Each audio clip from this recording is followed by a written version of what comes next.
সমাজসেবিকা শ্রীমতী সবিতা নাথ মহোদয়াকে অনুষ্ঠান মঞ্চে এবারে বরণ করেছে মাননীয় শ্রী স্বামী সাহা মহোদয়কে।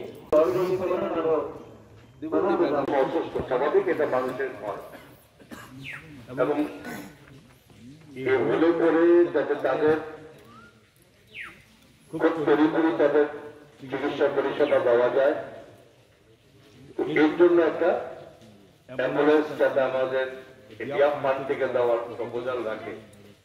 তখন আমি সঙ্গে সঙ্গে বলেছি, ঠিক আছে, যা হয় সেটা আপনারা করুন।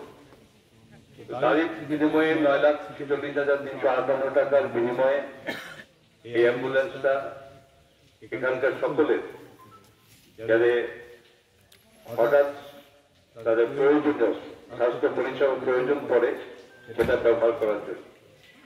যাই হোক, আমার এতদিন ধারণা ছিল যেটা অলরেডি টার্কিতে চলে গেছে, গতকালই জানতে পারি এটা আবার একটা উদ্বোধন করে দিতে হবে এসডিএম সাহেবের বক্তব্য।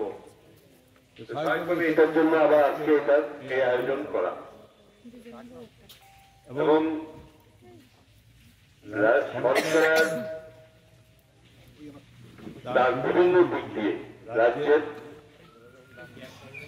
যেভাবে ডেভেলপমেন্ট আমরা করছি এবং তার সঙ্গে পুরো অংশের মানুষ যাদেরকে হয়তো সামনে আসে না, তাদের প্রতি যাতে কোথাও অবহেলা না হয়, যদি কোথাও গ্যাপ থাকে সেটাও প্রয়োগ গতিতে প্রত্যেকটি জায়গাতে একজন করে বিধায়ক আছেন এসএমপি কনস্টিটিউন্সিতে, এবং সেই বিধায়ককে যাতে জরুরি ভিত্তিতে যে কাজটুকু সরকারের মাধ্যমে করতে কিছুটা বিলম্ব হতে পারে সেটাকে খুব তড়িৎ গতিতে করা যায়।